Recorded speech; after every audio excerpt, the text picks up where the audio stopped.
کلا علی خب چیز بود، یه ذره خصوصیات اخلاقی خودش رو داشت و اون بازی من هنوز پرسپولیس نیومده بودم ولی رفته بودم پیش بچه‌ها چون هم بازی بودیم و هم تیم ملی و قرار بود من برم پرسپولیس و اینا، با الهلال بازی داشتن.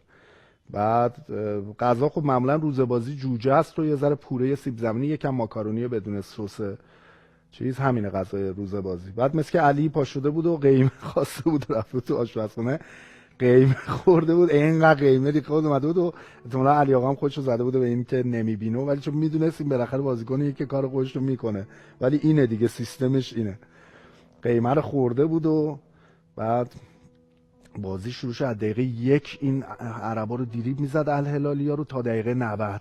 بعد فهمیدیم که خیلی هم تأثیری نداره جوجه و پوره و اینا، بعد بلد باشی فوتبال که 3-1 هم پرسپولیس برد اون بازی و بعدش هم دیگه نمیشه چیزی بهش میگفت چرا قیمه خورد. نه دیگه کاری کرد تو زمین که اصلا میگه به همه دیگه قیمه میدی از هفته بعد.